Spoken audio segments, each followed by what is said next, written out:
527 or visit denverdentist.com.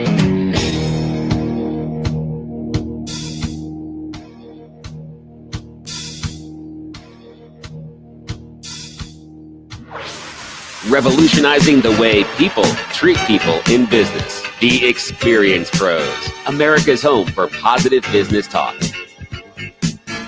Hey, welcome back to the Experience Pros Radio Show, where we are family.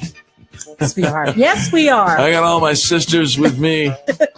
Yes. We got Sally Wurr in the house. Yes. Thank you for being here. You bet. Having fun with you. Yes. It's a nonstop smile fest, and I'm grateful for your presence here. Yes. I want to continue our conversation with you about the myth, magic, and we didn't get to the mayhem yet. What's going on in that crazy world of insurance that you're dealing with?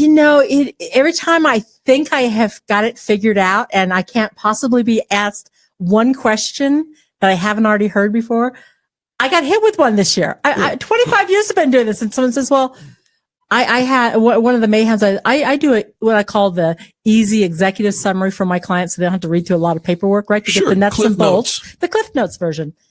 And I always have at the very top what your individual deductible is and out of pocket. And then I have, like, if there's an office visit copay or prescription copay or whatever. Sure. I think it's easy, right? It's stuff that we all should be able to do. Exactly. And I had an employee come up and say, well, what good does a copay do me if I have to hit a $5,000 deductible first? And I went, huh?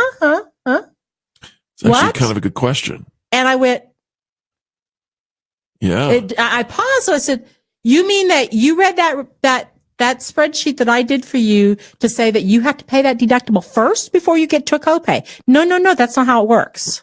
Oh. Your copays, in most cases, if you have a copay for an office visit, you have a copay for a prescription, very seldom do you have to use your deductible first.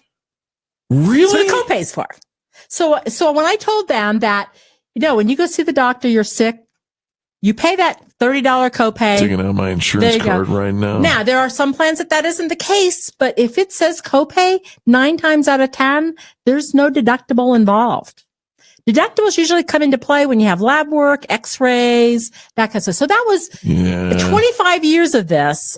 Now, some plans don't have any copays for anything. Yeah, these aren't copays at all. These are just, you got your deductible and then you got your payment for the exam. Exactly. Right. Exactly. But if you're with any of the large carriers, the Anthems, the Uniteds of the world, you get discounts as well. And they're huge. They're huge discounts. So you're never paying what I call full retail, which is part of the problem, part of the mayhem. Okay. So why should, if I don't have insurance and I go to the emergency room for a true life emergency and the bill's $90,000, but because you have XYZ company, ABC company, you're only on the hook for $16,000.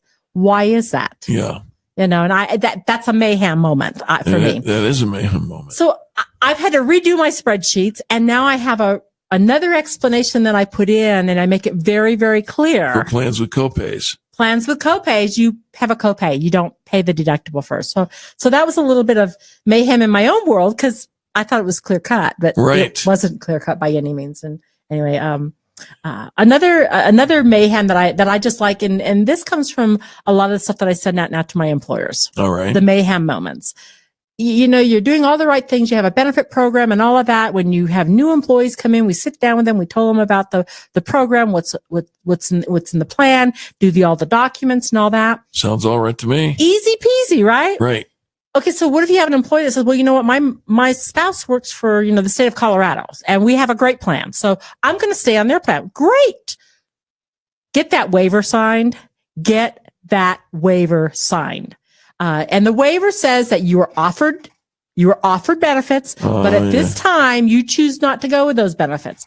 And the reason that is the most important document that any employer can take. Because if, God forbid, something goes wrong, and they maybe didn't tell the honest truth. Yeah. And they don't have health insurance. Don't have health insurance. And now, gosh, they had a car accident or they've been diagnosed with cancer. Right. I've seen these happen all the time. Guess who's on the hook? And technically you can say, well, I offered it to him. If you don't have it in writing, proof. you're going to be in the court of law. Yeah. You're going to be in court of law. So part of the mayhem for employers is make sure those waivers are in file. Very important document. Wow. Yes. And then the third part of mayhem is fines. Everybody says, oh, I'm yeah, fine. yes, the president did say they're doing away with the fines and you don't have to put them on your W-2 or no, so you don't have to do it on your personal income tax. Sally Wurr, has that been enacted in law yet? Yeah, no, it has not. Okay, that's what 2018, it's still on the hook. Yeah. And people say, well, you know what? I can pay $695. That fines, certainly $695 is less than what my family would pay for insurance. Gotcha. $695 per adult, $347.50 per child, but that's $2,085 maximum or 2.5% of your family income. 2.5%. Whichever's higher. Oh my whichever's goodness. higher. So it's not just $695. And that's what kind of people, and this is why employers need to offer benefits. And that's why employees need to take the benefits. Are you listening, folks? I mean, this is important stuff. Yeah. And will, if you get on the wrong side of it, it can get really expensive really fast. The phones really rang right after the first fines started being enacted in, a couple years back. It's just like everybody said, well, I didn't think it. But here's some statistics that I had talked about with the Kaiser Family Foundation. Okay. 26% of the people bought medical insurance because of the fines. So 26%. Wow. 63% of uninsured don't know how much the penalty is. Come on. 63%. 24% thought it was less than $1,000. It isn't in most cases. And you have to have insurance. You have to and have then it. the other thing that causes mayhem, someone says, well, why should anybody require me to have insurance? Why do we have open enrollment? And I'm talking individual here. Sure. November 1st to December 15th. And I said, because if we didn't have a mandatory, then none of us would have it. If I could buy insurance when I got sick, it's like auto insurance, right? Sure. If you didn't have to have auto insurance and you had a fender bender and you can go out and buy insurance to fix that fender, Right. That's what you would do. We would all do that. Yeah. So, That's not how folks, insurance the works. fines are still there. So on the individual side, make sure, well, it's too late now. If you don't have it now, you're just out of luck, but talk to your employer. Talk to your employer. But employers, my phone rings all the time because it's the mayhem that is occurring in individual has gotten so Speaking of really your bad. phone, the number, please. Oh, 720-344-1105. Do that again. 720-344-1105. You should pick up your phone now, employers, and call Sally Wurr, SW Insurance Corp, online, swinsurancecorp.com. We'll return after the top of the hour news. Sally Wurr is hanging out with us here, sitting in for Angel, who is in Las Vegas, and we'll return right after these messages. This is the home of positive business talk.